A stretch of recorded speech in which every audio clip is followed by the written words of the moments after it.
1-for-3 lifetime against Falter after he was 0-for-2 last September. He takes off, swinging a drive. This is powered deep right center.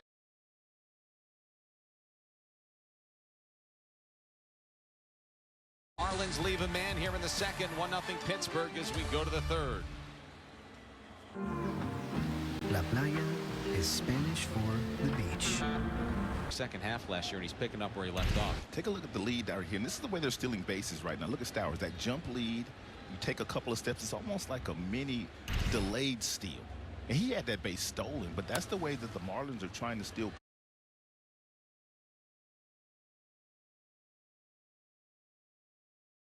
New first base coach, and that's kind of what they've been doing these days. He came from the Yankees, and they're calling it the Vault League. They're calling it the Vault Lead, and the man that brought it to baseball is Anthony Volpe, the shortstop for the New York Yankees. Okay. It debuted in April of 2023, and nobody was, I suppose, daring enough to give it a shot, but the Marlins are certainly going to this year.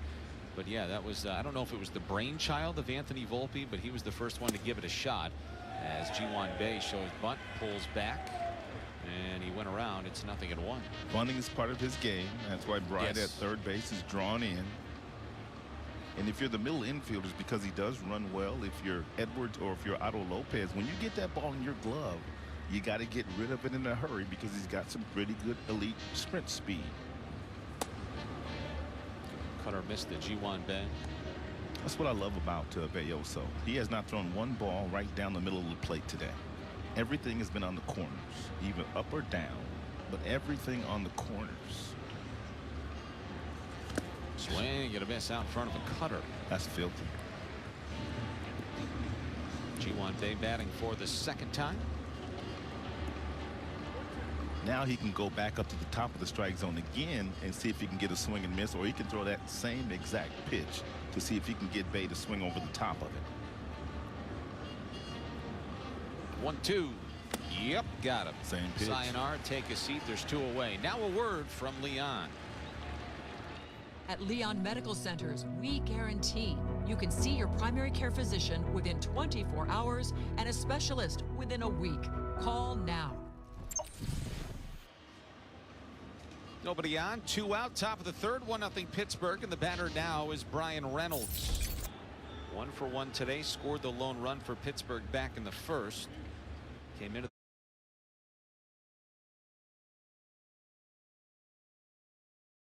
back, and he's got it at the base of the wall. Side retired, 1-0 Pittsburgh, 2.5 in. Judge only.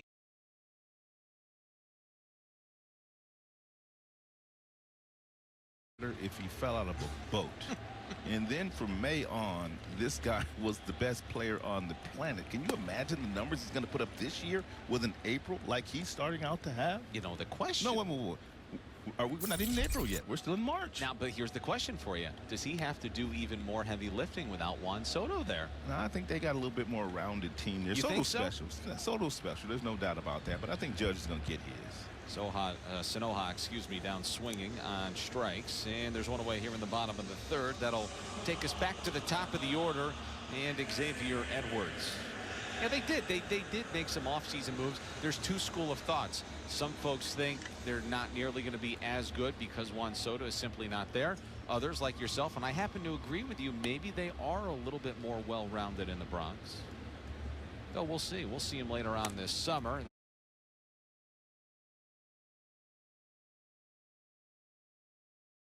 Quickly, 2 outs. Xavier's such a good fastball hitter, and that Falter has taken the liberty of throwing him lots of off-speed pitches today. I think a lot of teams will do that. He's got such great hand-eye coordination. He also struck out Sanoha on a breaking ball at the bottom of the strike zone. Another guy that's a good contact hitter. So they may not see many fastballs today. Those 2.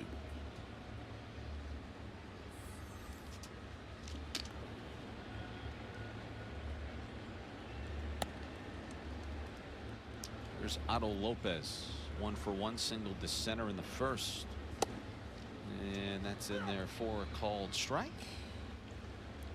Hey, make sure you join us tomorrow. Last of 4, 1:40, Pittsburgh and Miami. Heaney versus Meyer. Jeff Conine's Marlins Hall of Fame induction. We'll be on the air at 1 o'clock. Craig Minervini and Jeff Nelson will be with you promptly at 1. Make sure you join us. Game 3 of 4 this afternoon. Marlins won on opening day.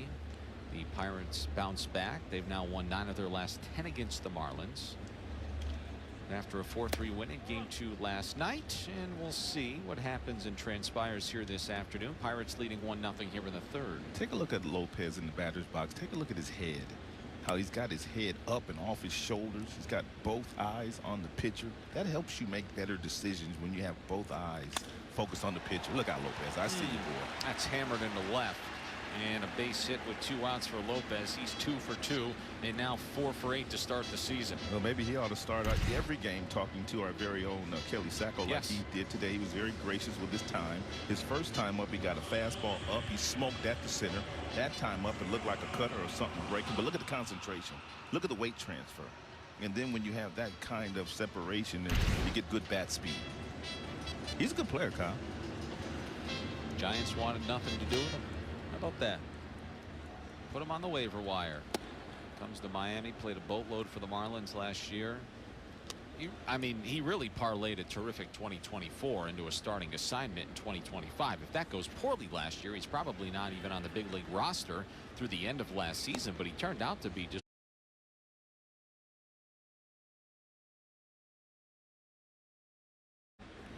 He's from Dominican, and they wanted him to play winter ball.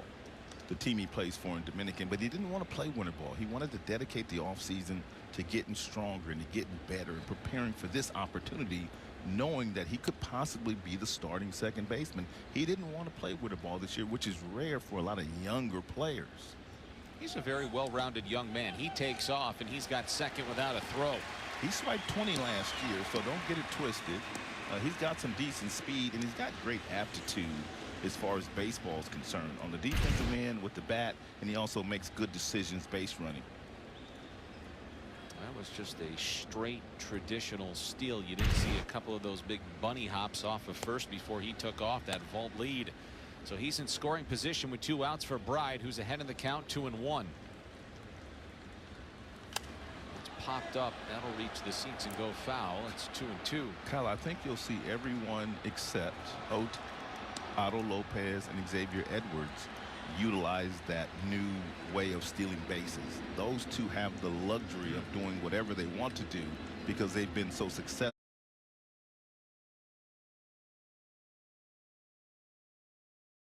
into this game that they could take advantage of Falter on the mound, even though he is a lefty.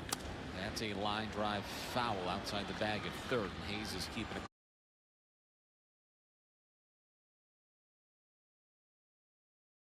Infield defense. There's a look at Tyler Smarslock. He handles the base running. He handles the infielders. He's got a lot of energy. Yes, he does. It's a little man over there first that's ready to work. Marlins were thrilled to get Tyler Smarslock on this staff. They feel like he has so much to offer. It's fun to watch him out there doing his drill work prior to the ball game in foul territory just outside the Marlins dugout. I kind of like the way they went about their business with their hirings in the offseason. They dibbled and dabbled in just about every single organization. And they got guys that come from successful organizations. Yeah. Seattle, New York, Texas. Smarslock, who's only 32 years old, he was the manager of the 2024 Arizona Fall League champion Salt River Rafters. Their manager came from the Dodgers. Yeah. So they've got some guys that come from winning tradition. 3-2. High chopper hit towards first. Falter got a late start. He'll beat Bride to the bag, and the inning is over. Marlins leave a man at 15 miles per hour. Cruz is second to only Giancarlo Stanton with most batted balls, 115 miles per hour or more since the start of 2022. Giancarlo Stanton has 55. O'Neal Cruz has 33. We heard McCullough say he's a stack.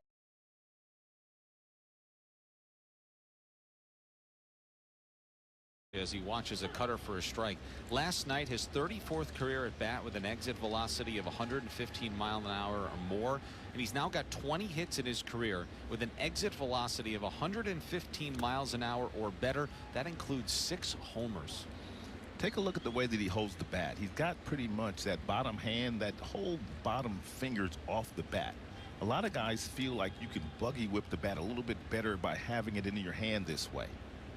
And of course, he does have some tremendous bat speed. I also said last night, you got to tie a guy like Cruz up. You just cannot throw pitches away all day long and let him do the kind of damage against you.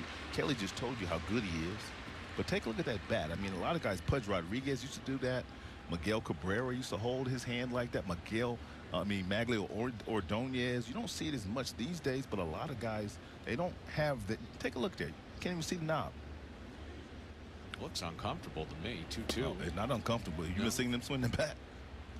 Hey, speaking of exit velocity, and I'm not talking about Rod Allen's trip down to Lone Depot Park today. We're talking on the ball field here. It's our Toyota trend, and look at right there. O'Neal Cruz, 95.5 miles an hour, highest average exit velocity last season as he pops it foul. I like that pitch. It's a cutter. It ties him up. He's not looking for anything inside because most guys don't throw him in there. Most guys are afraid of Cruz. They try to trick him. But if you try to trick him and you get too much plate with that breaking ball, he showed you last night what he can do with it.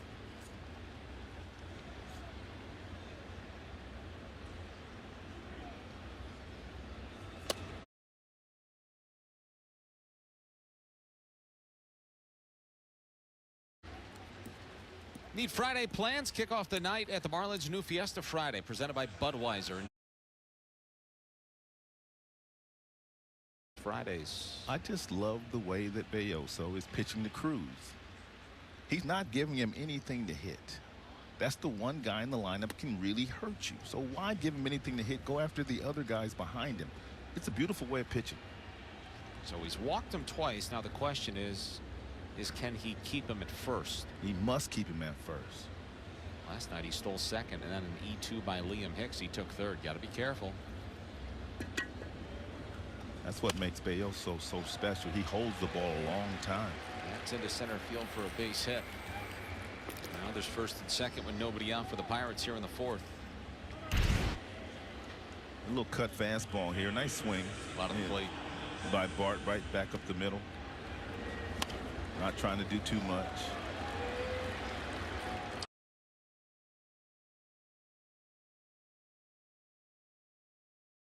Cruz today, he knows that. He's a smart enough hitter to know that they're pitching around Cruz because they feel like they can get him out. Now, leading 1-0, you do have to wonder now if the Pirates would be inclined to bunt with Jack Sawinski, who had a really down 2024. Marlins think he may because Jonah Bride is in at third on the grass. Cruz bounces off second. He's not bunting, and a fastball misses low. The one thing that Belloso does is he'll hold the ball for different times to just disrupt the timing of the base runners.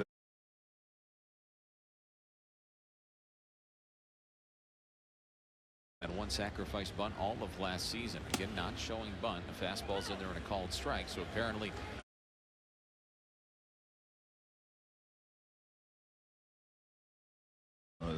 double with that breaking ball his first time up, and you wonder if Belloso will throw him that same pitch. And this high and tight.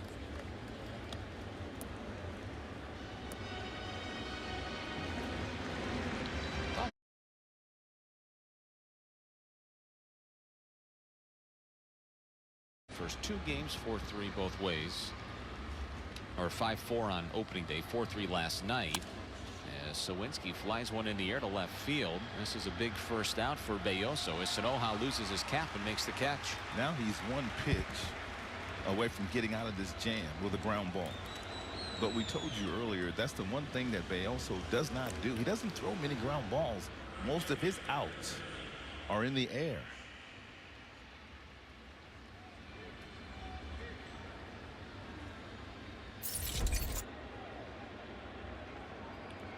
Brian Hayes is a really good hitter. He likes to drive the ball to right field. That dumps over for a strike. Belloso last season had a ground ball rate of 29.8%, fly ball rate of 33.3%. It's usually the other way around. Yeah. But he is a ground ball away from getting himself out of the inning.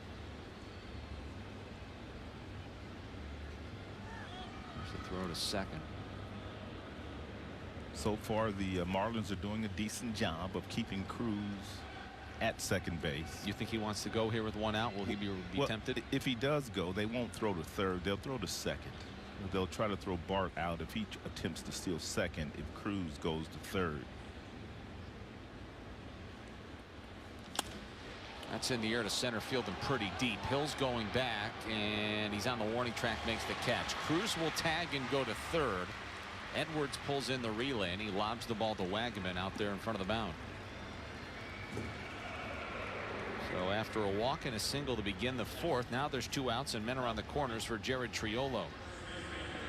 Clayton McCullough before the game today said he was hoping to get at least 5 innings out of Belloso. And he'd also like to see Fauché today. He'd also like to see Bender. We haven't seen those.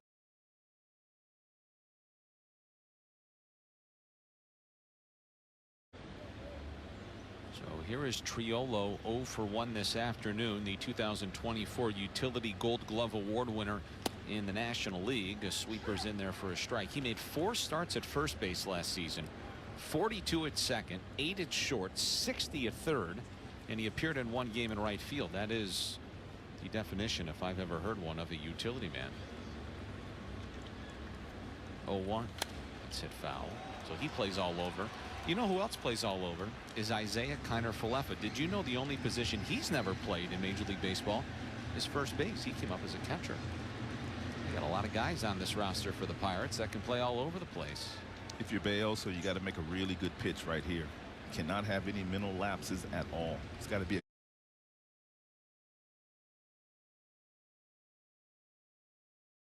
Belloso strands a pair here in the top of the fourth. It's 1-0 Pittsburgh after 3.5. As we go to the bottom of the fourth, 1-0 Pittsburgh. Hey, Jam. Now what's that one next to the trumpet there, the fella in the middle? What's that big one? Do we know, Ron? Which one? I heard a bugle horn. Is that right? It's some kind of horn. Oh, that's nice. Did you play instrument when you growing up? My mom took me for one drum lesson once, and I was one and done. Not musically inclined.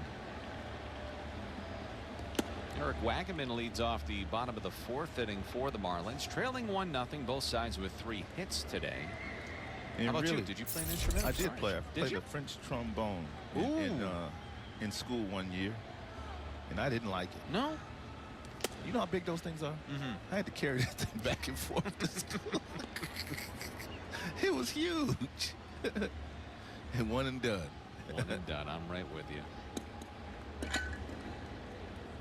2-0 the count to Wagaman, who's making his first career start at first base this afternoon. He did make 6 starts at first base in spring training, and Clayton McCullough saying before the game, because of all the work he got in this spring, at first they felt pretty good about putting him there.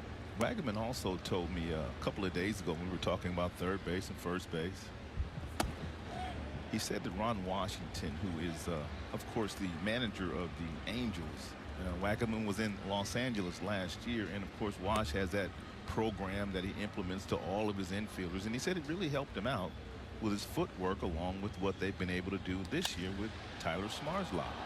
Got a fastball to hit, and he popped it way up there into center field for Cruz, who backpedals and puts the squeeze on out number 1 here in the fourth. That'll bring Dane Myers to the plate. They really just have not been able to figure Bailey out. I mean, he's changing speeds on everything. He's throwing fastballs up, he's throwing fastballs down, mixing in a changeup, mixing in a breaking ball. He's working ahead in the count as well. He hasn't had many counts where he's not been in the leverage. Lost his chain. He's got one of those toothpicks too. He's doing a little flossing out there in center field. Must be a quiet day out there for O'Neill Cruz. When you're that good, Kyle, you can do what you want to do. I think that's what it was. That dental floss pick, just making sure his teeth are all right. Doing a little dental work out there. First start of the year for Dane Myers. And he unloads on an 0-1 curveball, and he yanks it down the left field line, headed towards the corner. He wants a double. Here comes a throw. It's cut off, and he's got a double. Doubles are made when you leave the batter's box. Bay was able to get to that ball in a hurry because he's got some decent speed, but he doesn't have the arm strength to throw a guy out like Myers. But I love the fact that when Myers hit this ball, curveball, whistle down the left field line. Look at him run, though. Head down. He's not looking for any help. This is where he really turns on the jets. I love that. Well, he cut that bag perfectly at first. He's got those big, long strides. He can really go. See, Bay had the ball in his glove, but he was running so aggressively to get to it. He had to take a couple of extra steps to slow down and then redirect the body to make the throw to second base, and Myers knew all of that. He made it rather easily.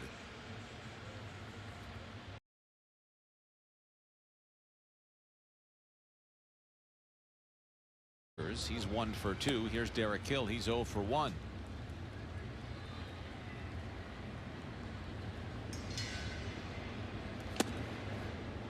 Marlins are taking a lot of first pitch fastballs today.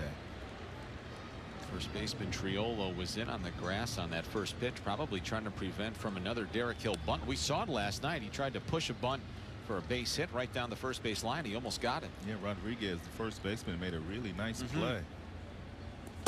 Missed inside it. Stowers on deck. A 1-out double for Myers. Marlins are trying to tie this thing or take the lead here in the fourth.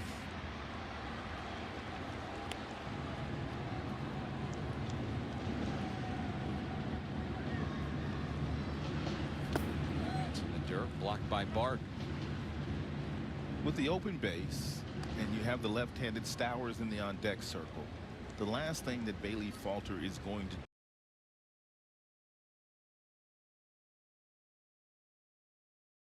pitching around him, so to speak.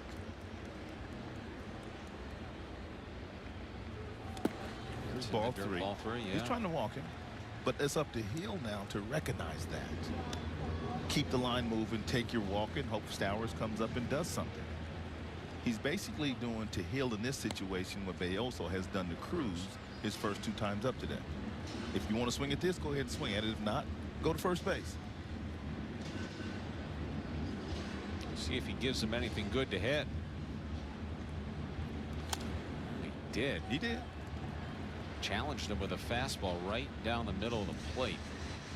See Hill shaking his head yes as Falter gets ready to deliver the 3-2. I'll stretch that a little farther. At times as a hitter, when you think the pitcher is pitching around you, then they do throw you that pitch to hit, you're not quite ready for it. Payoff coming.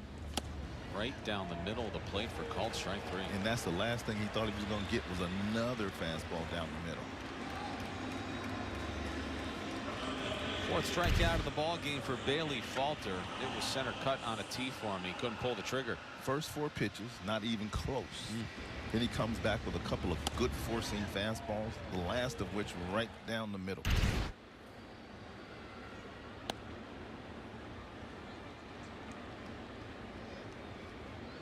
He's looking like Sandy Koufax out there today. And that's a line drive out to shortstop. Looked like it was picked off by IKF. Either way, sideways.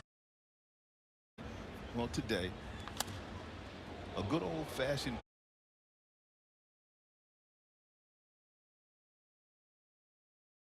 schemes. We knew that was going to be a pitching duel, but we got Bayoso and Falter out there matching each other pitch for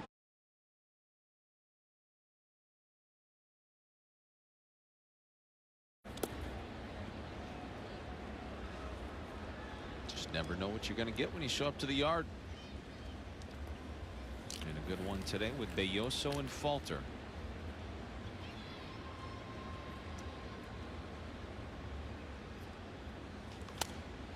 That's it, foul.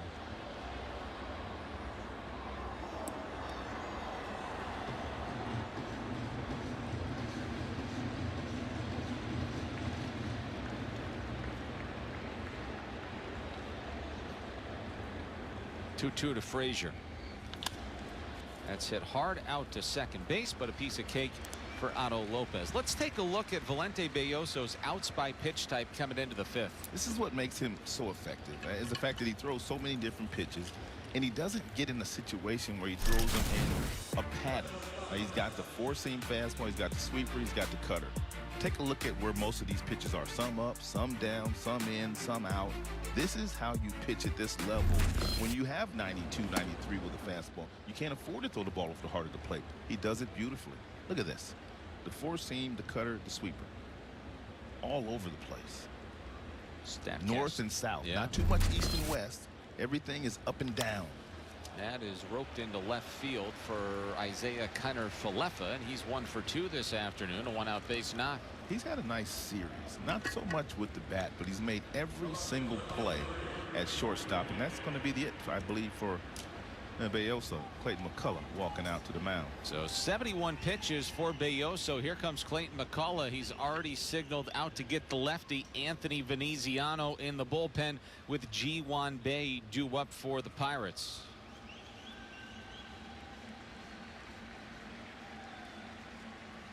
Handed batters hit him at a 367 clip, so he's in there clearly to go against this left-hander here. The fastball's a called strike, I would imagine, Rod, and a big reason for this, even though the pitch count was very manageable for Belloso, the analytics and the numbers would tell you third time through the batting order it can get a little bit dicey, and Clayton McCullough wasn't going to take any chances. I think there's some value in what you just said. There's no doubt about that. There's a swing and a miss by Bae, strike 3, and there's 2 away. Outstanding breaking. You can go to those kind of pitches and disguise them like strikes until they're balls, and you can get hitters to swing at them.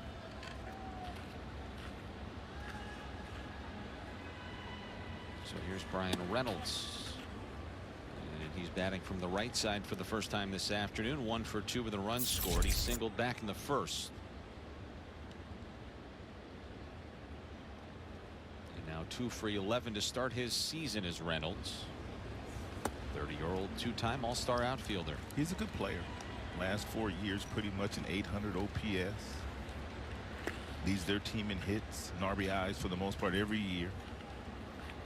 Good solid baseball player. Got a nice 8-year $106.75 million deal. Slow roller. Veneziano's got it, and good quality worked out of the bullpen for Veneziano. 4.5 in the books. 1-0 Pirates. Tez is in a hitterish mood Yes. this afternoon. His first time up, he had a rope to right field that was ran down by Sawinski. Took a double away from him, but a good aggressive first pitch swinging Nick Fortes. Backs out of the way of that slider from Falter. What's made him so effective today? He's mixing it up. That fastball, as we told you before the game, plays. No one's really barreled that fastball up. The few hits that we do have come on off-speed pitches. But that fastball plays. He's got that wide open stance out of the windup, very similar to Connor Gillespie when we saw him last night, just Right. from the other side. Right. Like a gunslinger out there. Yeah. He's got some good stuff, man. He's mixing them all up beautifully today, too. This 77. But what makes the pitch so good is it comes out of the same arm slot, the same window, and the arm speed is the same. The only difference is the grip on the baseball that gives you that differential in speeds. 2-2. That is walloped into the air, left center field, going back, and that's off the base of the wall. Fortes is hammering the ball to start the season. Told you. He's in a hitterish mood right now. Falter threw him that breaking ball at 77. Then he came back with a fastball, tried to sneak it by Fortes, and Fortes was not having any of that. Kyle, you know they can't sneak cheese by a rat, and they could not sneak that cheese by Fortes.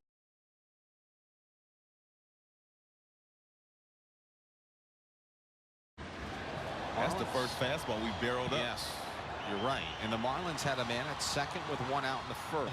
Right in front of Xavier Edwards. Now the door is open to tie it. That's one of the things that Sanoha does very well. He can handle the bat, whether it's hitting or whether it's bunting. He's a really good asset for this ball club. Look at the technique here. It's perfect. The ball's at the top of the strike zone, but he has the bat up there to make sure that he doesn't pop that ball up. It's a beautiful job. Now, if you're Xavier Edwards, you know you're going to have to hit that breaking ball eventually if you're going to drive this run in. And Derek Shelton not willing to concede a run. The Pirates infield is in. And X lays off a curveball. He's having a tough time picking it up. You see that? He almost swung at that one. You know, I was going to say after the sack bunt, until Connor Norby and Jesus Sanchez come back, to me, this is how this team needs to win games. And they, Get a might leadoff have, they double. might have to play like that when they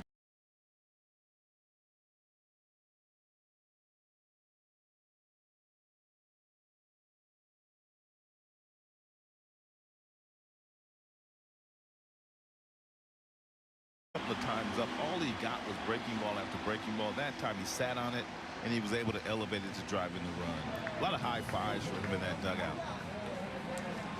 So a leadoff double, a sacrifice bunt, and a sacrifice fly. Get him over, get him in.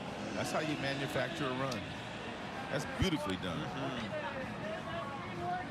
Fundamental baseball. Now there's nobody on and 2 out for Otto Lopez.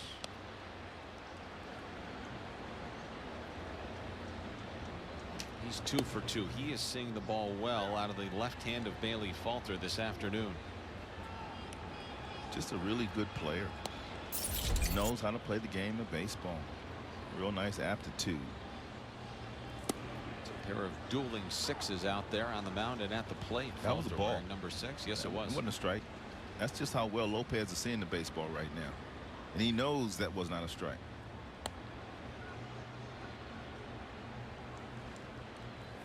O2's in the dirt. If you notice, for the most part, Falter, everything up and down. Not too much in, not too much outside. Fastballs up, fastballs down, breaking balls up and down as well. 1-2. Lopez swings and he hits it softly in the air to first. Side retired. Marlins tie it in the 5th as we go to the 6th in Miami. Imagine yourself. Time Cruz has got a stolen base. Sorry to interrupt you, Kelly. That was rude of O'Neill Cruz. Go ahead. We'll have to talk to him about that. Well, not only do you see Jeff Conine here in a baseball card, if you flip it over, you have all his career stats and career bio. So it's not just his accomplishments with the Marlins, of course, part of both of those World Series winning teams, but also his accomplishments across Major League Baseball. Guys, this is a special one. I've never seen a bobblehead quite like this one. Check it out. Even have the World Series championship trophies on either side, all the stats on the back. It's a good one. Yeah, Kelly, could you get off the top step there during play? That's rather nerve-wracking. That is lined into center field, and that's going to get down for a base hit.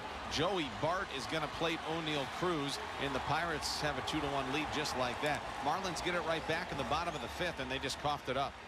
Well, they walked Cruz for the 3rd time today, and he took it personal. He swiped second base on the very first pitch from Henriquez, then a breaking ball here right off the end of the bat hit by Bart. His second knock of the day drives in Cruz from second base, who held up momentarily, but with his speed, there was no way that he was not going to score. I mean, Cruz stealing second base. It was his 32nd straight steal of second base, the longest active streak in the major leagues, and his 23rd consecutive stolen base in total. Last time he was caught stealing was last April 22nd of 2024. So it's 2-1 Pittsburgh just like that.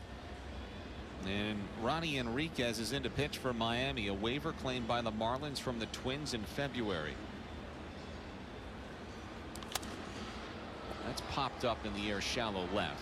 Edwards going out. Sanoja's coming in. Sanoja's got it, and there's one away. It's going to be a special day tomorrow, Rod.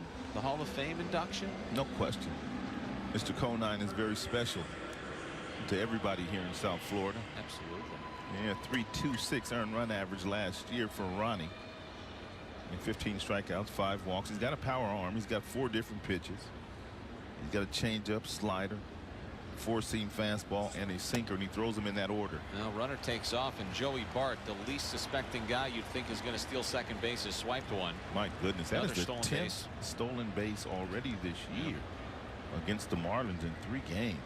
This Pittsburgh team, they're not as fast as the Milwaukee Brewers or the Cincinnati Reds, but man, they act like they're trying to steal 200 bags this year like those 2 teams did a season ago.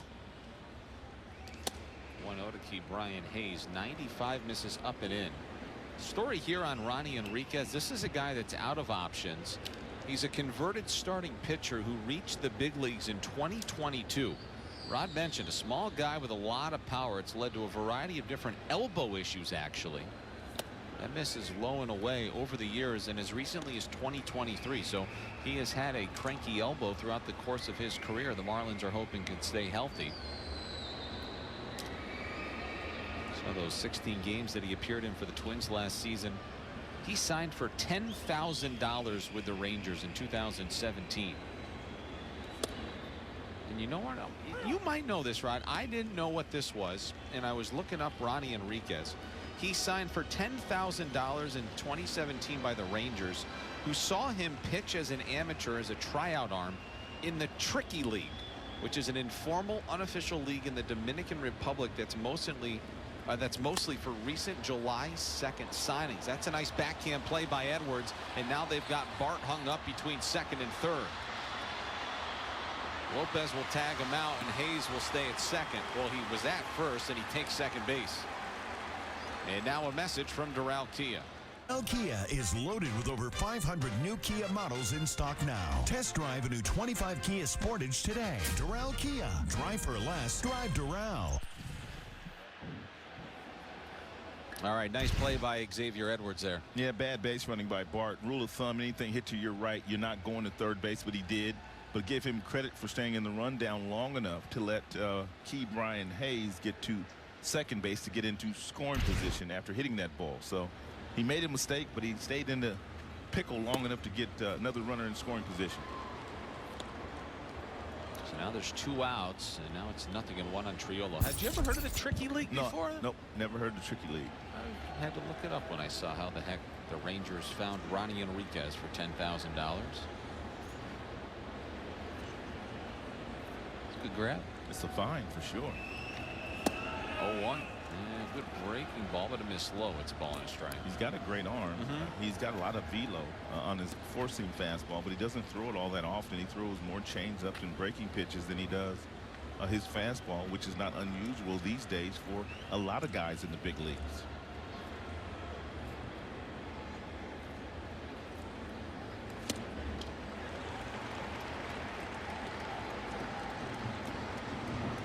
So the Pirates once again have the lead here in the 6th. A walk, an RBI single after the stolen base by Cruz. Enriquez looking to limit the damage. And he delivers the 1-2. Popped him up, should get him out of the inning. Wagaman is over. Lopez calls him off. Side retired. Pirates get a run after 5 1/2. It's 2-1. What do you got there, Larry? Time machine? You gonna go back and see how the pyramids were built or something? Nope. Ellen and I want to go on vacation, so I'm going to go back to last week and buy a winning lottery ticket. Can I come? Only room for one. How am I getting home? Sitting on my lap like last time, Ronald. Fine, but I'm bringing this. All right. Or you could try one of these savings options. The right money moves aren't as far-fetched as you think. There it is. See? Told you it's going to all work out. Thanks, future me. At Leon, you can enroll now from March 1st to March 31st and be effective April 1st because we are 5 stars. When you enroll in Leon Health, you gain access to Leon Medical Centers, where we guarantee you can see your primary care physician within 24 hours, a specialist within a week, and if necessary, a same-day appointment. Of work as Jonah Bride leads off the bottom of the 6th. Down to 74 pitches working in the 6th. He's been very efficient. Pirates starting staff has been very efficient all weekend long. That's a ball. You think? Yeah, It's that close. ball's down. However, they always say if you're in and around the strike zone, you're going to get that call, and the veteran lefty got it. That's the pitch that a lot of catchers are able to steal. Gotcha. It's almost like the umpire can't even see it when it's down, but then when they look up and the catcher's got it in the strike zone, they get that call. Falter yanked that slider. It's 2-1. Joey Bard. Interesting guy. We told you about him a little bit on opening day. He was supposed to be the heir to the throne to Buster Posey out in San Francisco, and this never worked out. And they cut ties as Bride gets underneath the sinker. That's a mile up there towards the rafters. And Kiner Falefa's got it. There's one away. McBride now 0 for 3 this afternoon.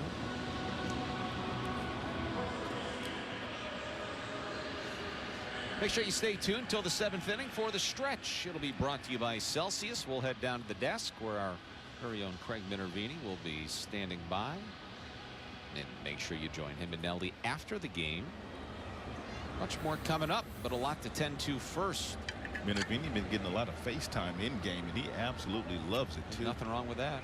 You see that outfit he's got on today? He's all dressed up. Wagaman in the air to right field. Sawinski's back in front of the wall, reaches up to make the catch.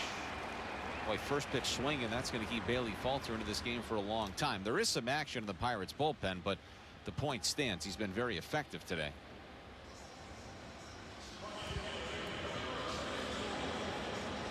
Here comes Dane Myers. He's 1 for 2. He doubled in the 4th with 1 out. He was stranded.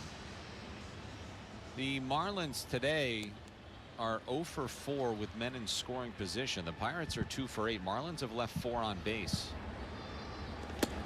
Myers watches a fastball that misses high, ball 1. I was talking earlier about Belloso and Otto Lopez, a couple of guys that did not play winter ball in their respective countries. However, Dane Myers did play some winter ball this year. He played some winter ball because he didn't have a full season, wanted to go back down and get some more at bats.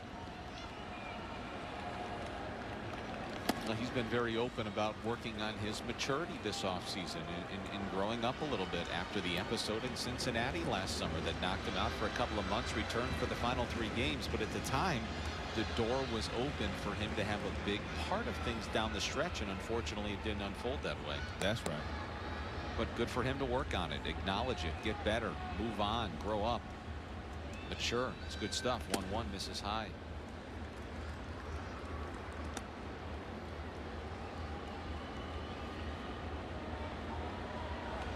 37% four-seam, curveball, slider, sinker. He's usually about 10% higher with his four-seam fastball. That's on a line towards the gap in left center field. Over to cut it off is Bay. Myers smelling a double, and he's got it. That's a pair of doubles for Dane Myers this afternoon. Look at the smile on his face. Not only a couple of doubles, but a couple of hustling doubles. His last time up, he whistled one down the left field line, and he was thinking double out of the box. Guess what? This one goes into left center, and he's thinking 2 again. Some guys would not stretch this into a double, but this is the way that he plays the game. He's got that football mentality. He played football when he was in high school. He was a good football player. Bay cut it off. You could tell too, G1 Bay knew he got to get over there because he knew that Dane Myers was going to try to stretch it into a double, and it still didn't matter. So now a chance to tie it for Derek Hill. He would like to atone for a couple of strikeouts today, and he was ahead of Falter, 3 balls and a strike back in the 4th inning. And he got a fastball that he hit foul, and then he watched a fastball right down the middle of the plate for called strike 3. Yeah, I thought he may have thought that Falter was pitching around him with the base open. And the left-hander in the on-deck circle.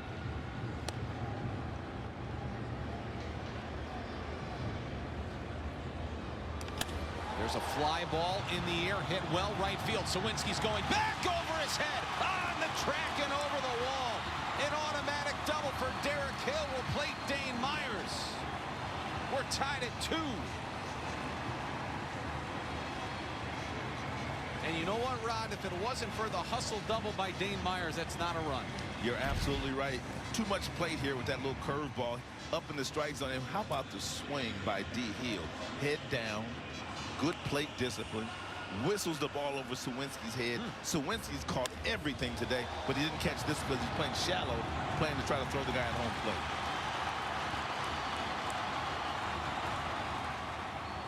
So for Derek Hill, an RBI double. It's his first run batted into the season. Here's Kyle Stowers. It's also the second double of the season for D. Hill. Stowers can't connect on that up and in sinker. Yeah, Stowers tough pitch to catch up to. In Stowers, he's put together some terrific plate appearances to start the year. Well, that's why he's gotten the nod today, Kyle, against the left-hander. And Clayton McCullough said as much before the game. He just feels like right now Stowers is making some pretty good decisions against left-handed pitching. He gave all these guys a chance to play against left-handers in spring training. Stowers proving his mettle, a chance to give him the lead. And a sinker misses high.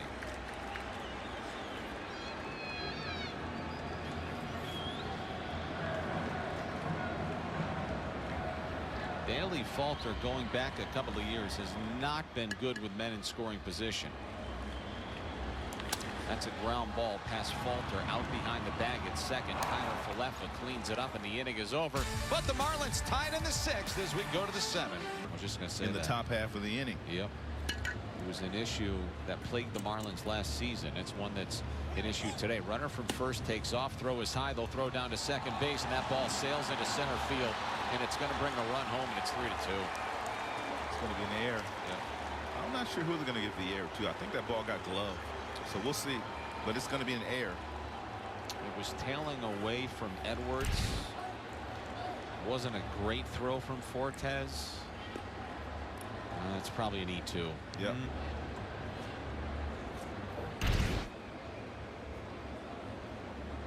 As quickly as the Marlins get one in the 6th, they give it right back. Now the Pirates looking for more. Bay showing bunt. He's 0 for 3 and making his first start of the year.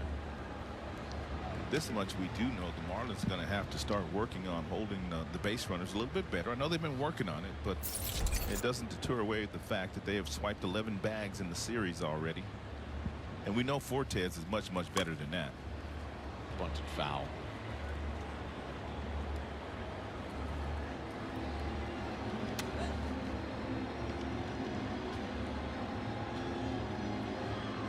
Pirates want to play a little small ball of their own right here and scratch across another run with Ji-Hwan Bae at the plate. He's a really interesting guy. He was released a couple of months later. I'll tell you why, as he shows bunt, watches it for a strike. That was the situation. Some people might remember this. He was released a couple of months after he signed when Major League Baseball voided his contract as a result of fraudulent contract negotiations. The New York Times had reported that although he had agreed to sign for $300,000, the Braves had planned to pay him an additional $600,000. To me, that sounds like a pretty good deal. Right. If you can get it, yeah, for sure. Sounds pretty good to me. He's not showing bunt on the 2-2, and he swings and misses at a 95-mile-an-hour fastball. Third time he's punched out today. Good fastball upstairs. Four-seam variety. Base swings right underneath it.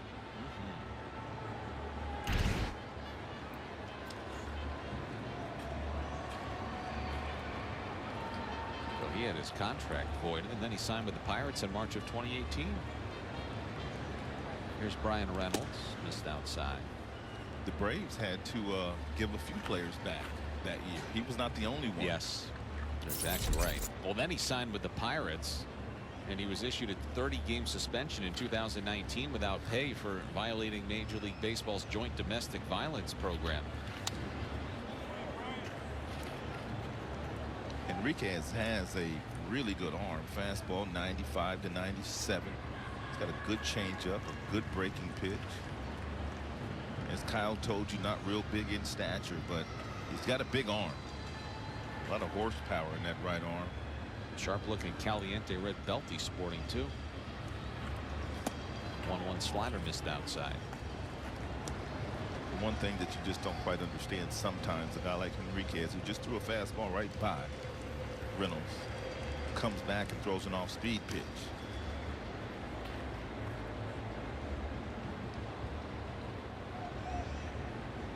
Two-1. Slashed foul off to the left. Reynolds 1 for 3 with a run scored today.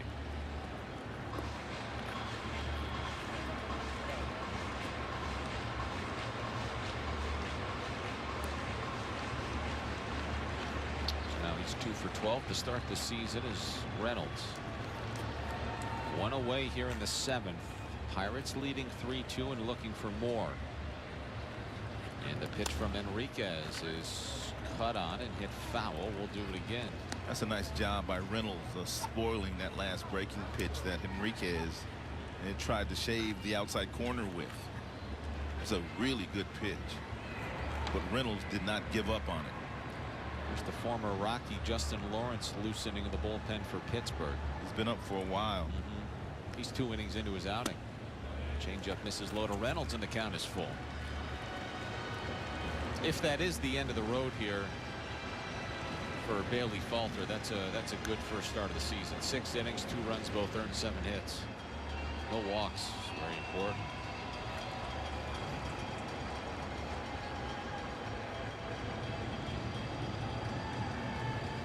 the payoff.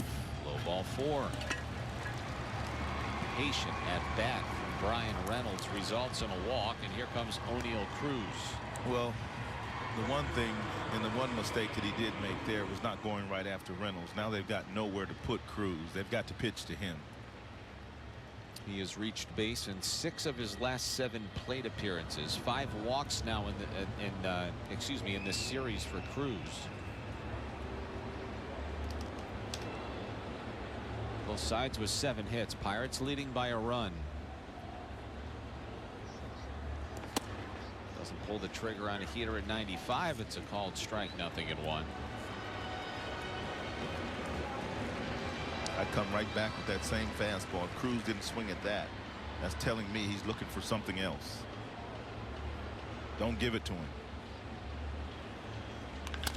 Swinging a ground ball to first. Wagaman down to second. They get one. Return throw to first. Not in time. They almost doubled up O'Neill Cruz. That's not easy to do. It was really close. Marlins are going to hold things up. And Aaron Lenhart tells Clayton McCullough, nope, play on. It's a double play ball for most guys in the big leagues, but not him. And the ball is nearly in the Xavier's glove, and he's halfway down the line. And Xavier wasted a little time getting the ball out of his glove and on his way to first base, but not to get Speedy Cruz. And more than likely, he's going to try to steal another base here. And my guess is that they won't even throw through. They'll just hold it. Will he even wait? He does wait at least one pitch as Bart watches a slider that misses low. Yeah, can't imagine a world where Fortes would throw through. You do have some speed at third with Isaiah Kiner-Falefa. Joey Bart's having a good day, 2 for 3 with a pair of singles and an RBI. And a stolen base to boot. And here's a throw over to first. Enriquez trying to keep Cruz honest if he can.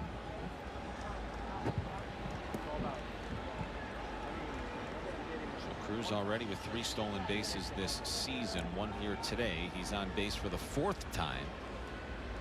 And 0 for 1 at the plate. He's leaning and he goes, and the pitch misses inside, and Cruz is in standing up at second base with another stolen base, his 4th of the season. 33rd straight steal now of second base for O'Neill Cruz.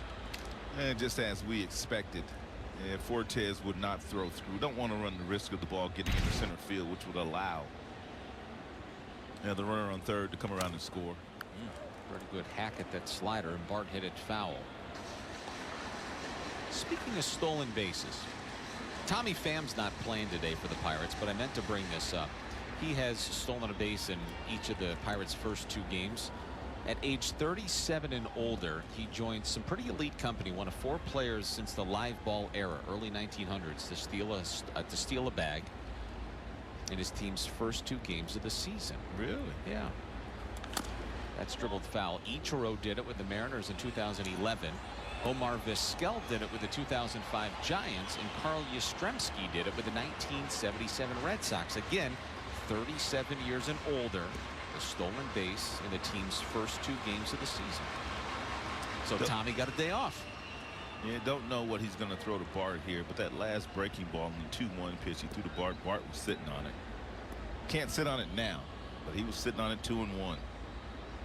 Throw him a fastball. And he fires the 2-2 and he flies it in the air to center field, backing uphill, still going back.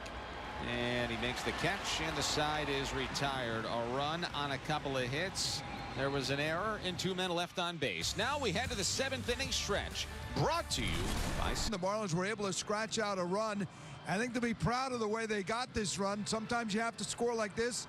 Get on, move them over, and get them in. And that's exactly what they did in the 5th. Also, 1 of 4 doubles in the game for the Marlins. An elusive hit last year. They were 2nd in the NL lowest in doubles, but Nick Fortes led off the 5th with a double. Then I don't know if Sanoa was bunting on his own or not, maybe for a hit. Either way, gets him to 3rd. Doesn't get the hit, but you take that. It's a sacrifice, moves him over. And then Xavier Edwards looking to drive it. He does indeed to left field, and that's more than deep enough to get Fortes home.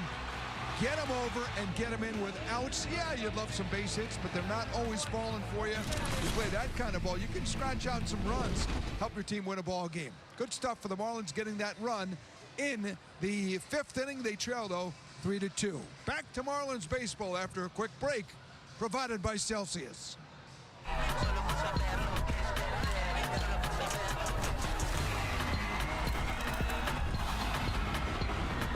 62%, so he was often falling behind hitters and putting himself right behind the 8 ball immediately. Nick Fortes having a good day at the plate, and a first pitch swing sinker misses outside and low, ball 1. If you're Fortes, you may as well take until he throws you a strike, especially with the wildness that Lawrence displayed last year.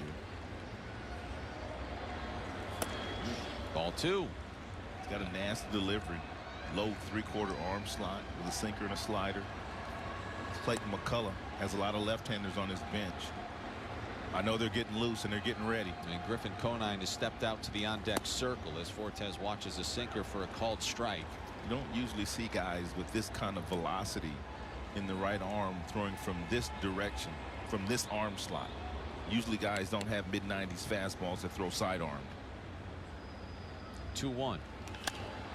Hit in the air deep down the right field line, but twisting foul into the seats. For Nick Fortes, his last 3 at bats, the triple on Thursday to lead off the bottom of the 9th, 99.4 miles an hour. The line out to right field today, 98.6 miles an hour, and his double in the 5th inning to lead things off the bat at 104.6. He's hitting the ball really hard. There's Griffin Conine ready to bat.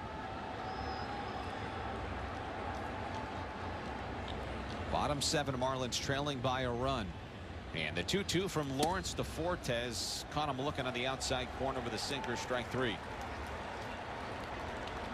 Nice bounce back for Lawrence after he fell behind 2 balls and no strikes. He's got a tricky delivery. He can be tough on righties. Throwing that ball from that arm slot and throwing across his body to the outside corner for a strike with a little swing back action to it. It's unhittable. It really is.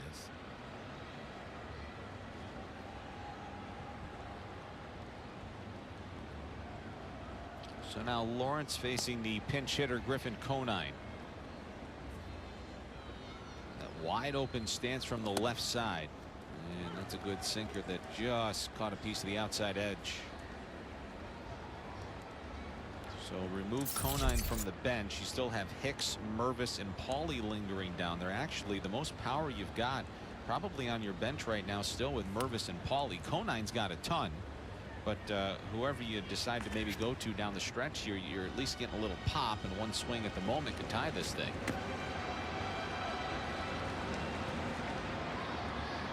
Big day for the Conine family here at Lone Depot Park tomorrow. Festivities will be underway for Jeff Conine prior to the 1:40 start. Well, you got Sink at 95 running away from you, and then that sweeper that just started in the right-handed hitter's batter's box. Take a look at the movement on it. Jeez. The vertical break. A lot.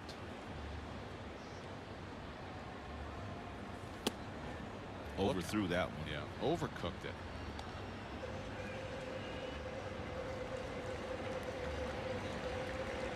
Lawrence was a 12th round pick by the Rockies in 2015 out of Daytona State College. He went to high school up in the Jacksonville area. He leans over and delivers the 2-2, and a sweeper misses low. That's a nice take right there by the youngster Griffin Conine.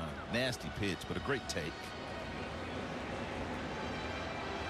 See Paul Skeens looking on there in the bottom left-hand corner of the screen, watching Lawrence work here in the 7th as Conine will ask for time. Paul Skeens was out today signing a lot of autographs today for the fans that were in attendance right after batting practice. It's good to see the stars like that sign for everybody. Conine has worked the count full, and the payoff pitch is a ground ball to the first baseman. Triolo's got it, and there's 2 outs. So 2 away for Xavier Edwards, who's 0 for 2 today with a sac fly. Good at bat back in the 5th. Marlins do have action in the bullpen. Ronnie Enriquez has worked 2 innings. He's allowed a run. It was unearned. 3 hits, 1 walk, 1 strikeout. It's Lake Bacher.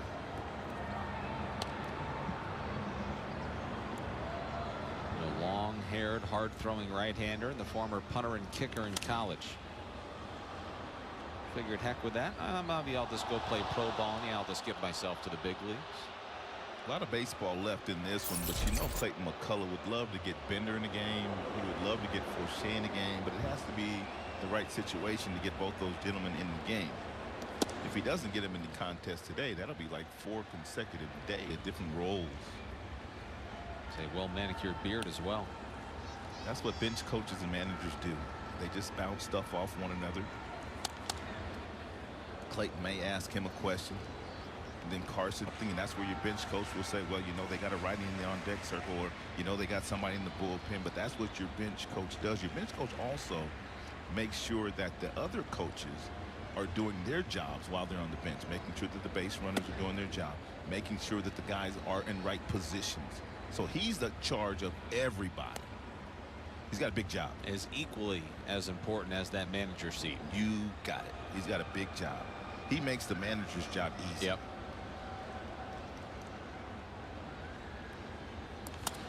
Gets lofted in the air to right center field, and diving Sawinski, he can't get it. It rolls out there. Cruz picks it up, and his throw is cut off on the mound by Lawrence. That's going to be a double for Xavier Edwards.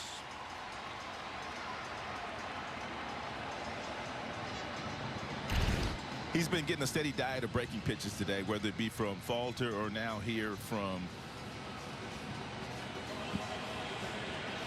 Oh, what a dive. Yeah. He nearly caught that. Yes, he did. He went a long way to try to get it. He nearly caught that. But Lawrence gives him a breaking ball as well. So steady diet of breaking balls to Xavier today. That time he gets a double. It's the 5th double for the Marlins in the last 4 innings. How about that?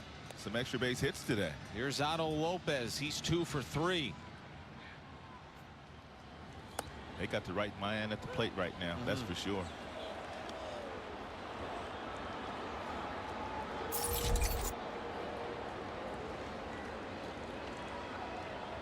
Lopez got a little smirk on his face.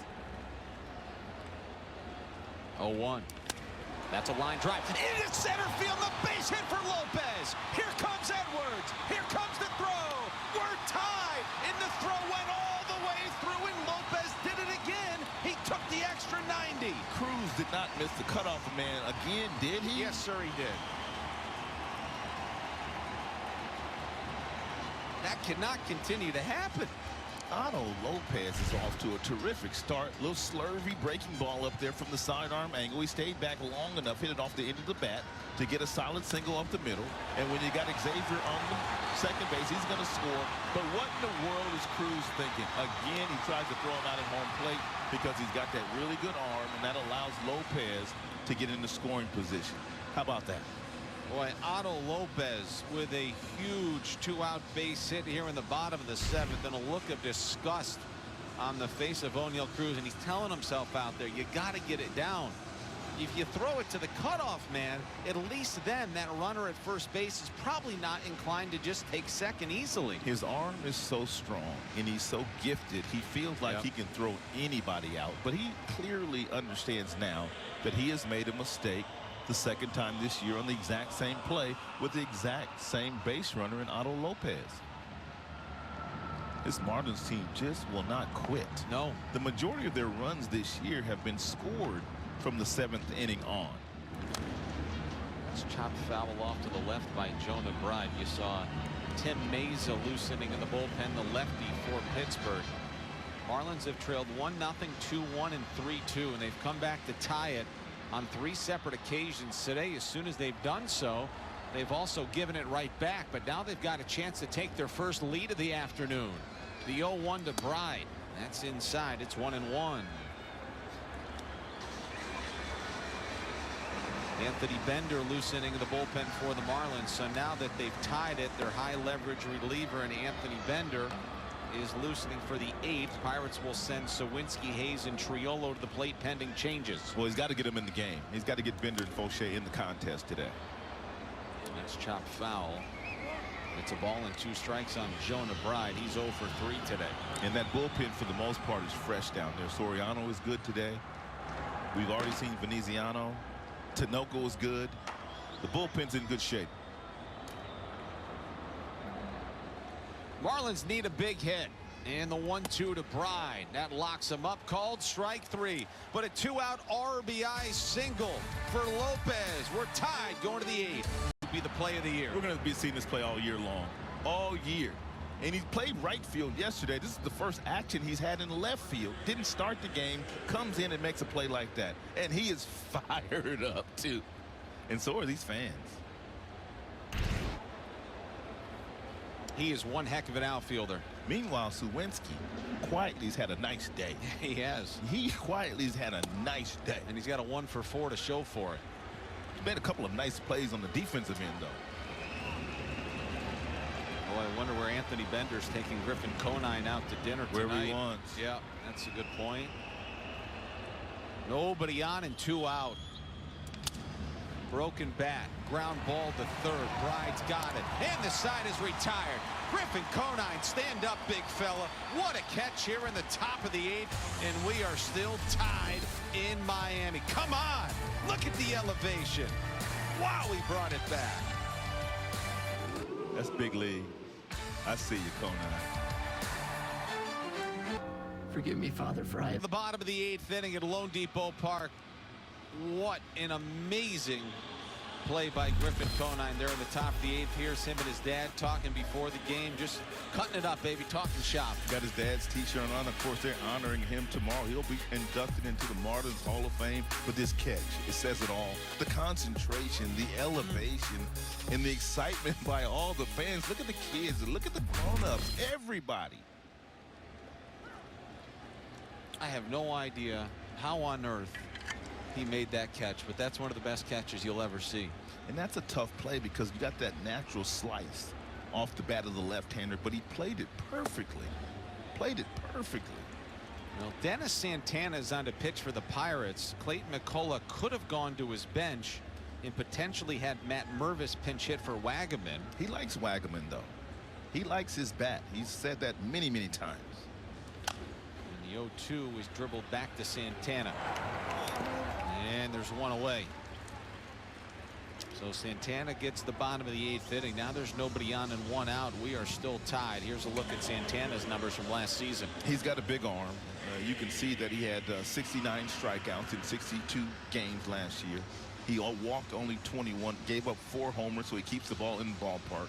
He's got a power arm. Fastball gets up to 99 miles an hour. Just like a lot of guys pitching out of bullpens these days. Here's Dane Myers. He doubled in the 4th and then again in the 6th and scored on the RBI double from Derek Hill. He shows bunt and pulls back. It's 1-0. Marlins have been manufacturing runs all day long, taking extra bases, putting pressure on the Pirates defense, and it continues to pay dividends. And they've been exceptional late in games to start the season. It's a good slider. Dane upset with himself. That was the one that he may have been looking for, but just couldn't pull the trigger. Little 85-mile-per-hour get-me-over slider. Marlins have scored 5 runs in the 8th and the 9th innings in the first 2 games. Swing and a miss. That was a big old monster hack right there. Nice piece of cheese there by Santana at 95 after the 85-mile-per-hour previous pitch, which was a breaking ball.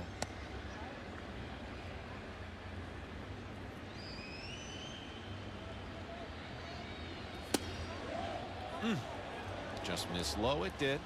It was low, but that's the pitch that so many catchers are able to steal these days. And the way that Bart pulled that ball up is the exact same way that every single catching core in big leagues is doing these days. Just trying to steal strikes. Now the 2-2 from Santana. Swing and a miss. Strike 3. Got him. Good slider. And there's 2 away. Get free MLB.tv with T-Mobile. Redeem today at T-Mobile.com/MLB. Get yourself T-Mobile. Get yourself the app, and you don't miss catches like Griffin Conine's in the top half of the inning. Nobody on and 2 out for Derek Hill, who's 1 for 3 with a double and an RBI this afternoon. Doubled in the 6th and plated a run as he hits a cutter foul. It's 0-1. Well,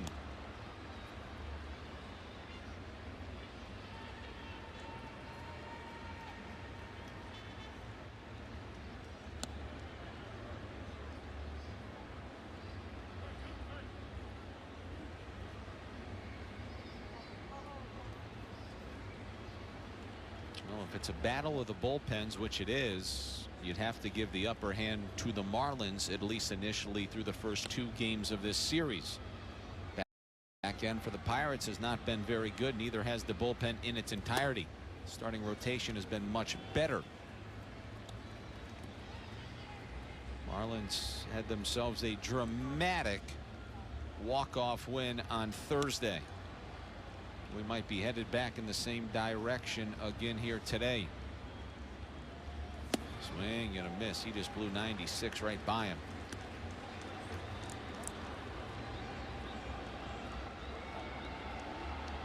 Calvin Fauché is loosening in the bullpen for the 9th for Miami. Got a handful of save opportunities. This one wouldn't constitute unless Hill leaves the yard. Swing and a miss, and the side is retired. It's a 1-2-3 8th inning for Dennis Santana. He got a majority of the save chances beginning in August, and he saved 6 games before a season-ending shoulder impingement shut him down after his final appearance on September 4th. He'll even mix in a little curveball once in a while. There's a swing and a fly ball that is foul into the corner. He was much better on the road for whatever reason than he was at home. Everything I've ever heard, many enjoy pitching here at Lone Depot Park. Pretty friendly for a pitcher. And you know, the other thing I've always heard, they love the mound. Pitchers love this mound. It sits nice and high out there. And last year, left-handers hit 247 against him, right-handers 246. So not a big difference there. 2-1 check swing. They'll appeal. He didn't go. It's 3 balls and a strike. You got to keep Bay off the base paths. He hasn't. I mean, excuse me. This is Frazier. Bay's in the on deck, sir. But you got to keep Frazier off the bases because you know Bay will be up there bunting. That's a strike, and the count is full. And Fauché thought it was strike 3. Yeah, he did. And now Fauché's telling the dugout, "Yeah, I think that was strike 3." It was not. Hey, we get 3 in this league, son.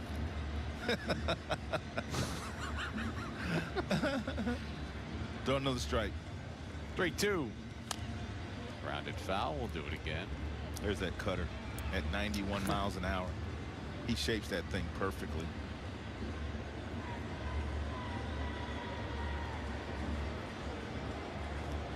He's reaching, yanking at the back of his neck there. Get a little perspiration, get a little sticky on that baseball. Payoff.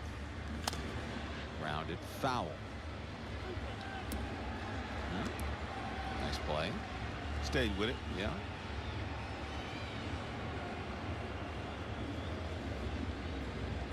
Frazier's 1 for 3, struck out in the 2nd, grounded to 2nd in the 5th, and singled the left field in the 7th. Again, the 3-2, and that is in there for called strike 3. Ben May rings up Frazier on a cutter right at the top of the strike zone, and it did just get a little piece of the plate. Good pitch. Frazier thought it was high. It's a good pitch. It's quite the job to battle back after it was 3-1 too.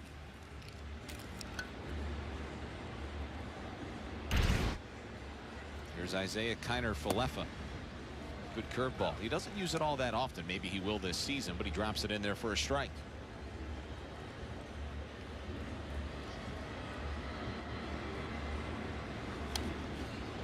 That's it. Foul. It's 0-2.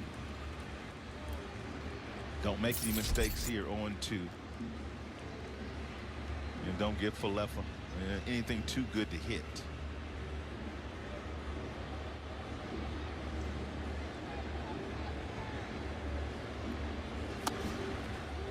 That's foul at the plate.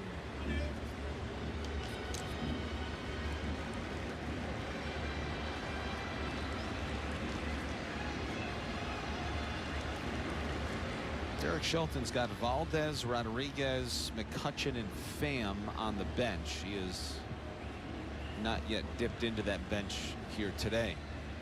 Colin Holderman's loosening in the bullpen for the bottom of the ninth. There's a fastball, misses up and away.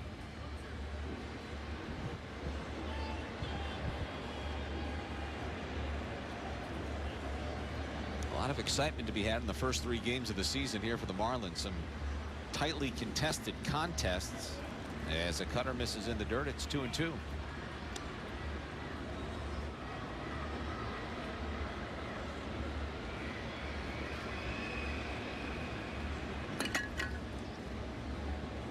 Fauché will tug at his cap one more time, and he unloads on a 2-2 to IKF, and a sweeper's in the dirt. That's a good eye.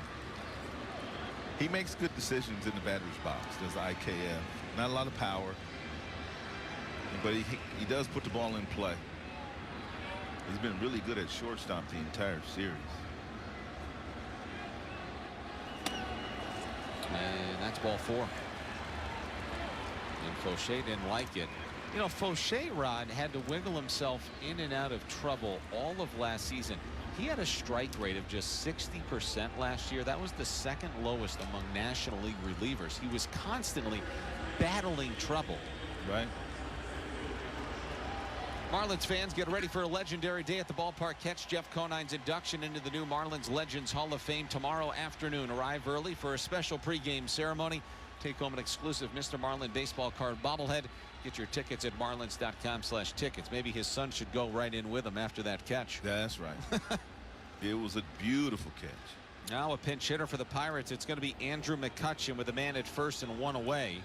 He'll pinch hit for Ji-Hwan Bae, who was 0 for 4 with 3 strikeouts. And Kutch swings right through a heater at 96 on the outside corner.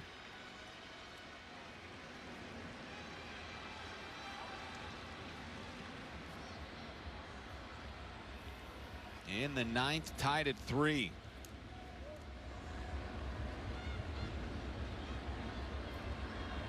Runner bluffs in the 0-1. That's a good cutter. It's strike 2. Great location on the black. On the outside corner, nothing McCutchen can do with that.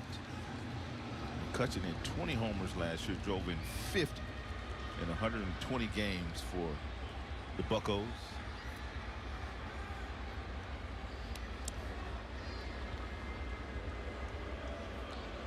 Tyler Falefa stole second in the 7th. The Pirates have been running wild on the Marlins, and you got to wonder if they'll put him in motion. The count is 0-2 on McCutchen. Long hold. That's high. But Tyler Falefa has been a little jumpy over there at first base. I was watching him on that last delivery. He has been jumpy over there. It looks like he's entertaining the thought of maybe trying to swipe a bag. He's maybe trying to pick a breaking pitch. Swung on and foul tipped into the mid of Fortes, strike 3. Beautiful sweeper from Fauché. Now there's 2 outs. And McCutchen swung right over the top of this one. But great location. The ball on the outside black. The leadoff spot for the Pirates today, 0 for 5 with 4 strikeouts. Here's Brian Reynolds. You got to be careful with him, but you can't just work around him because you got Cruz on deck. Here's the throw to first. They almost got him. Boy, he threw over to first as soon as IKF took that big old hop off the bag. And Tarek Brock, first base coach, asking the first base umpire, and Roberto Ortiz, is that a balk move? He thought maybe that was a balk.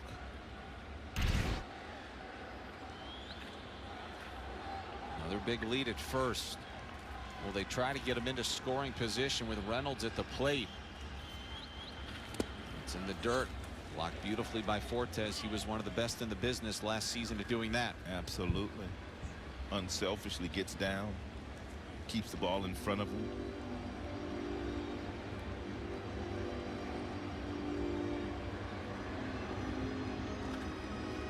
He blocked 97% of the balls in the dirt last season. 87 of 90. Swing and a miss. 1-1. When you have a catcher behind the dish, that you know who's committed at blocking balls. You don't mind throwing your breaking balls down there if you are a pitcher. You don't mind missing in the dirt.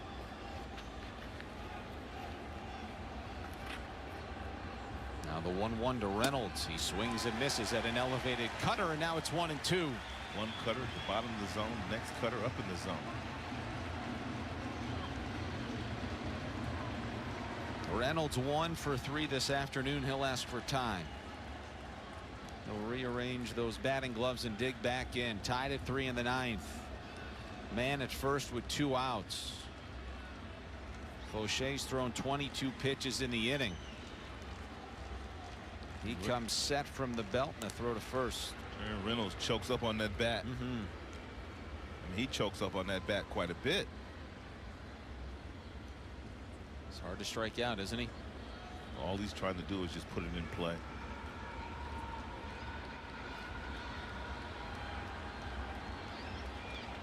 One, 2. That's outside. Another bluff from Kiner Falefa at first base. It's been a long inning for Faucher. 23 pitches, which means he's only going to pitch 1 frame. Count level at 2-2. And Reynolds spoils it foul. Reynolds does not give up on those breaking balls. I mean, you started off the plate. It looks like a ball initially, but he doesn't give up on it. He's able to foul it off at the last moment. 3 runs, 7 hits for Pittsburgh. 3 runs, 9 hits for the Marlins. And again, Faucher's 2-2. Runner goes. Pitch outside. Throw down to second base. Did they get him? No. It was close, but he got in ahead of the tag. So now Kiner Falefa's at second with 2 outs. A payoff pitch up coming to Reynolds. Another look. Good pitch to throw on. Ooh, did he get him before that left foot got on the bag? I don't think so. No, I don't think he ever tagged him. Now the count is full on Reynolds. Base hit would give him the lead. Outfield comes in, and the 3-2 is a ground ball right to second base. Lopez has got it. This side is retired. Marlins strand a man in scoring position here in the 9th. A chance to win it. There's a swing at a line drive into the corner. Fair ball. A walk-off winner on opening day. Look at him come out of the dugout. It's the first walk-off in Marlins history on opening day, and it comes courtesy of Kyle Stowers. How about that? Well, Stowers is set to lead off the bottom of the 9th inning, and what do the Fighting Fish have in store for us this afternoon? Hopefully they can get it done right here in the bottom half of the 9th inning against Holderman. They got to him a couple of days ago. It was opening day. They got to him in the 8th. A defensive change for the Pirates. Andrew McCutchen out. Tommy Pham has replaced him in left. Colin Holderman is in to pitch for the Pirates, and Stowers just got a splitter that he liked, and he sent it foul right back to the screen. Good pitch. Good swing. Here's the numbers on Holderman last season. 55 appearances, 3 wins, 6 losses, and a real tidy 3.16 earned run average. His 0-1 to Stowers. That's hit foul. Boy, he had 98 to hit that time. Quickly, 0-2. He got beat the other day on a couple of breaking balls. One to Myers, one to Otto that were off the plate outside. I have a feeling today, Kyle, he's going to use that fastball a little bit more. He's got 98 as far as the velocity is concerned. Not going to get beat with that sweeper again. Yeah. And Liam Hicks is now out to the on-deck circle, ready to pinch hit for Nick Fortes.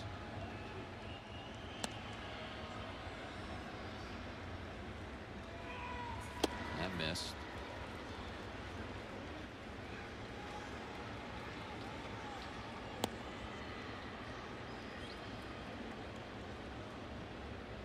Bottom of the order due up for the Marlins here in the 9th. 1-2. That's a line drive into right field. A base hit for Kyle Stowers to start the frame. Now let me ask you, do you leave Fortes in there to bunt, Or do you ask the rookie Hicks to bunt? That's a great question, Rod. Because we know Fortes can bunt. They're going to ask Hicks to come to the plate, and now the question would be, if you're going to let Hicks pinch hit, you're probably not going to ask him to bunt. Because we'll see. To your point, absolutely, Fortes has got the capability to do it. Well, Liam Hicks made his major league debut yesterday and became the youngest position player Rule 5 pick ever for the Marlins to make their debut. That's exactly what Clayton and Carson are talking about right now. What do we do? Do you bunt him here? What would you do? I bunt. I go for the win, me personally. Now, the one thing about Hicks, remember, he is an offensive type of catcher. He's still a very good defensive catcher, but he's got the ability to handle the bat, and they obviously know that, and maybe they will ask him to drop it down. Outstanding piece of hitting, meanwhile, by Stowers, who continues to have an impressive start to 2025. He's having a great start. He doesn't steal bases. They're looking for the bunt. He's not showing bunt, and he watches a fastball that's outside. Fortes had 7 sacrifice bunts in last season. That had to lead the club. Yes, it did. Led all of Major League Baseball. He also led all the baseball in attempts. But it's up to Liam Hicks to get the job done, whatever that may mean here in the bottom of the 9th. His heart must be racing. 1-0. Runner goes. The throw down to second base. Not in time. Stowers just stole second. Now what do you do? Well, he wasn't bunting initially, and maybe he has trust that he'll pull the baseball. That's what he's got to do. He's got to hit something to the right side of the infield to get him over to third. Now Hicks has got a golden opportunity. He was robbed of his first big league hit with Keller on the mound in the 2nd inning yesterday. Line one right back up the middle. Should have been a base hit. It was caught. 1-1. He's not bunting. And what a huge hole on the left side of the infield. I mean, a huge hole. Should he go in that direction? I know you want to move him over by going one way, but he can definitely hit the ball in that direction and score. Pham in left field does not have a strong throwing arm. The only arm in the outfield that's strong right now is the center fielder. Ground ball. And there's one away. Put in that bat. They're going to walk Conine. They may walk the bases loaded, but they will walk Conine. What an opportunity this is. After he robbed the Pirates of a homer in the 8th, he's got a chance to win it unless they walk him. Nice job by Hicks, the youngster, getting the job done. And they're going to talk it over. Oh, this is a tough decision, because if you do put Conine on, that means you got to go after Edwards, and we do know what Edwards does. He puts the ball in play. So if they're thinking about maybe a strikeout, and this is no disrespect to Conine, they may pitch to him, or they may walk both of them. You never know. By the way, Kyle Stowers, a rather unassuming customer in the stolen base department. That was his first career stolen base. Well, I brought it up. I said he wasn't the fleetest of foot, and that's they probably forgot about it. That was gutsy by Stowers, and now he's at third. 1 out. Bottom of the 9th inning, tied at 3. Now Griffin Conine, after his heroics defensively in the 8th, has a chance to win it. Already 1 walk-off win this year. And the infield is in for Pittsburgh. Looks like they're going to pitch to Conine. Here it is. Ground ball towards second base. They're coming to the plate. A catch and a tag, and they got him. And Stowers immediately says, you better take a look. Did he get that foot down in time before the tag was applied? And they are going to take a look at it, Rod. This was really close. Well, Clayton McCullough already signaled they were going to take a look at it. They were coming on contact even though the infield was in. Miami's challenging the out call at home plate. We'll get a couple of looks. You do have a lane violation potentially to worry about. Although I think about that, with the infield is drawn in, there cannot be a lane violation at the plate. So that is out of the equation, and I think he's out. But there cannot be a catcher violation here because the infield was drawn in. So the only question is, did his foot get down in front of the tag? It's really close, Rod. The call on the field was out. Going to be difficult to overturn it.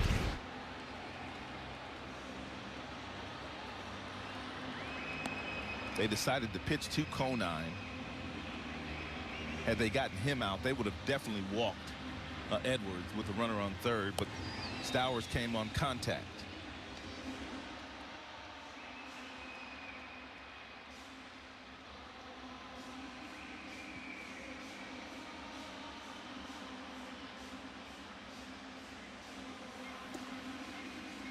Well, they're looking at it. They're right in the bottom of your screen. Right at the bottom of your screen, you can see what they're looking at. Well, they can sync up some of these views. Ben May was right on top of it. Nice job of receiving the ball as well by Bart. A lot of catchers reach out for that ball and then try to get back to make the tag. He's out. Yeah. In fact, the more I look at it, the more I think they are just going to confirm it. I think Ben May was all over it. After review, they're calling the field stand. Yeah. The runner is out. Miami will lose their challenge. And that doesn't really mean a whole lot, because in this situation you can always try to initiate a crew chief review. So Stowers is out at the plate. That high chopper off the bat of Conine doesn't get the job done. And now here's Xavier Edwards. By the way, that's a couple of really nice defensive plays by Frazier at second. Backhanded the one ball off the bat of Hicks that was hit hard, and then that high chopper, an off balance throw to the plate. Perfect throw. Yeah.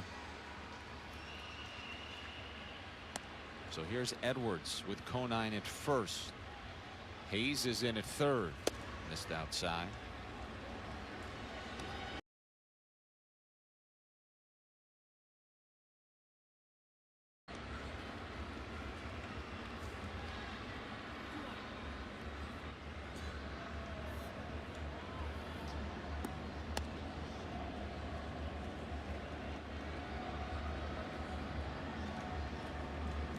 That's popped foul. Should we go to extras? The Marlins played 19 extra inning affairs last season.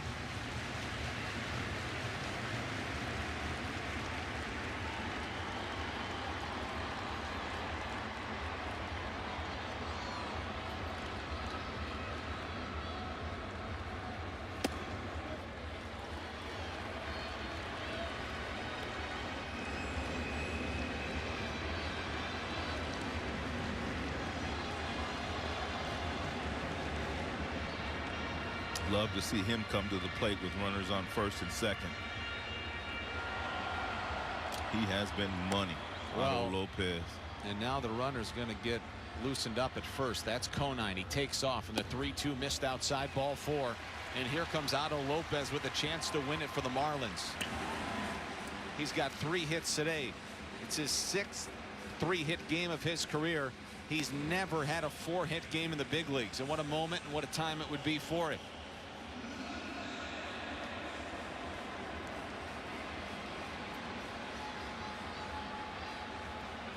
So Conine is at second. Edwards at first. Lopez has 2 career walk-off hits. Because he got a third in on. That's popped foul. Had a pretty good cut on that sinker at 95.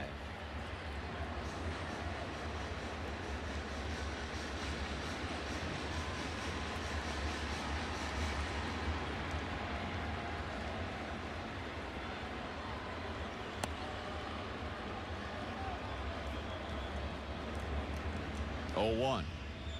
Swing and a miss. He's up there with bad intentions, and that was a filthy pitch. Yeah, it was. A sinker. Looked like a strike until it got in the hitting zone. He swung right over the top of it.